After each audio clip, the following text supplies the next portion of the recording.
Captain America Civil War. Yes, yes, yes, yes. When Captain America throws his mighty shield, all those who chose to oppose his shield must yield. It is led to a fight and a duel is due, and the red and the white. I just got out of watching it, and man, it did not disappoint. I was waiting for it for such a long time. I was excited with it. I was checking out the trailers, and wow. It was just such an awesome experience watching it. I'm gonna go see it again. It's that good. I wanna support these movies as much as I can. I wanna go back and buy its merchandise and stuff. Yeah, so I'm a very happy guy. Yeah, this what I wore to the movie, Spider-Man. Although it's the Andrew Garfield Spider-Man, but still, it wasn't a waste. It was a great movie. What else can I say? So for me to talk about it without actually spoiling it would be very hard, but yeah, I can do it. I can do it. Let's go to the main part. I mean, it's called Captain America Civil War, but actually it feels more like an Avengers movie. It had that exact same tone as Avengers 1. It was a departure from Age of Ultron, and it's a good thing because they got back to the fun parts here. They decided to have fun with the characters. They did a lot of things that were so right that until now when I think of it, it plants a smile on my face. It lifts up my mood. That's how good it was. So let's discuss the main plot line. The main plot line of Civil War, it's not spoiling anything, is that the government wants to control these superheroes, which Tony Stark finds logical. They've been through a lot of collateral damage. People have been dying, so they need a control. They need to control it, and Captain America doesn't agree with it. He thinks that governments have their agendas and they don't want to be a part of it.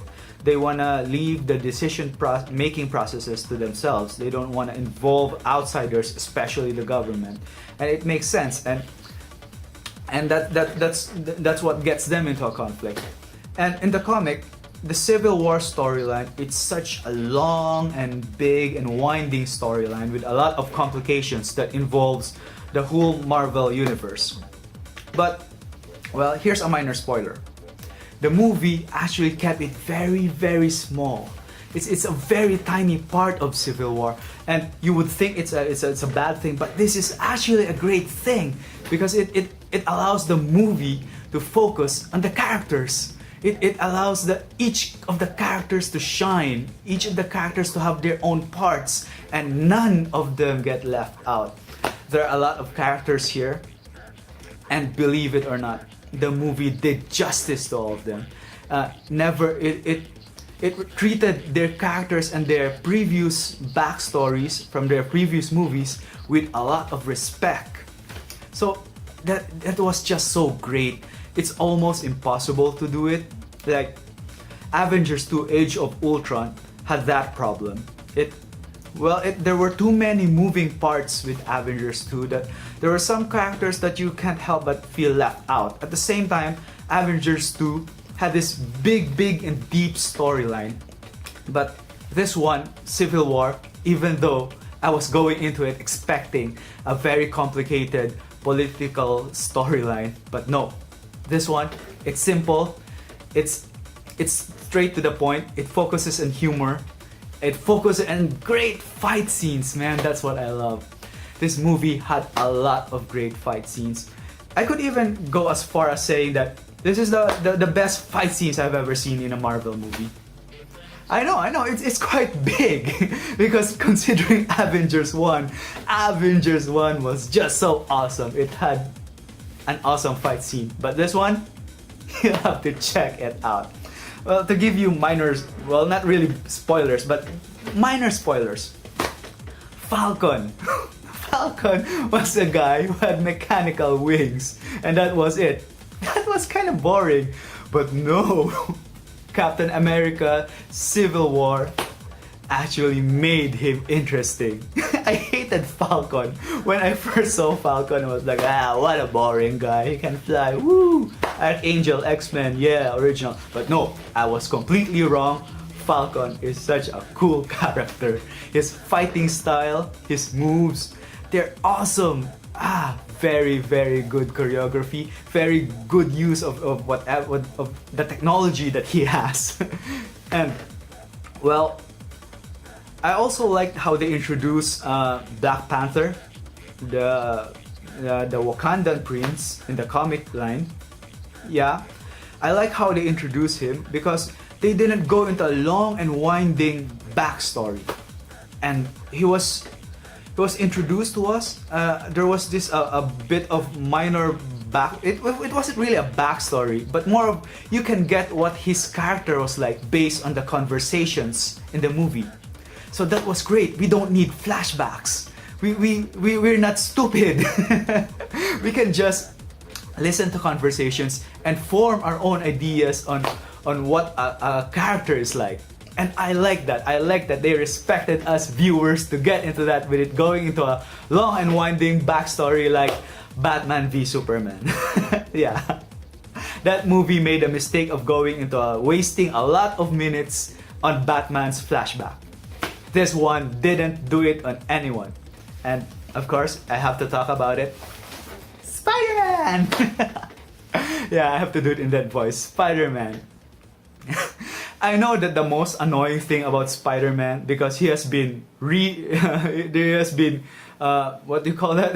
Retconned. Well, not retconned. There's been a reboot of him, and we have to see Uncle Ben die all over again, and I'm freaking tired of watching Uncle Ben die. But here's the good thing. There's no Uncle Ben here, okay? Maybe there is, maybe there isn't, but I'm just glad it wasn't mentioned in this movie. The reason why I'm very happy when I first saw the trailer with Spider-Man in it. On the roof! Hey everyone. Was because there was this big legal thing going on with it, with Marvel against Sony. Marvel previously sold their rights to some characters, and one of them was Spider-Man. And Spider-Man, he's such a big guy. He's such a big character. Lots of money can be made off him, and we know how Sony treated Spider-Man. Okay, do we need to remember it? Yeah, that was Andrew Garfield. I mean, nothing against the actor, okay, but that was just the worst Spider-Man movies ever. I was never gonna see a Spider-Man movie again, a good Spider-Man movie, but for some miracle, Marvel got Spider-Man back, and man, they did him right. I'm just so happy with it. See, these little things, I can't say it's a miracle, okay? Winter Soldier! God, I love what they did with Winter Soldier. He's so awesome this time. If you remember Captain America 2, Winter Soldier, Bucky was a badass. And that was it. For most of the movie, he was just like,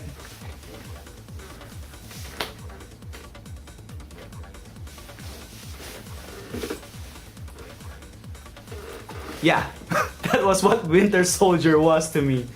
But this time, not only does Winter Soldier have kick-ass fight scenes, he actually has a personality. I love him. I love Winter Soldier. Civil War might actually be new to some moviegoers. For comic fans like me, I guess it was a seamless transition. But hearing some people's comments and what I overheard, one of the comments there was that it was heroes against heroes, which I would like to talk because when you're a kid, superheroes were very simple. They were the good guys, and they went against the bad guys. Whoever the supervillain is, he's an ultimate evil guy. But with how comics evolve, as we grew up, comic fans, we grew up, we demanded and wanted a more mature character, a more believable character. Characters that actually deal with the same things we do. And part of that is morality. Superheroes have different morality.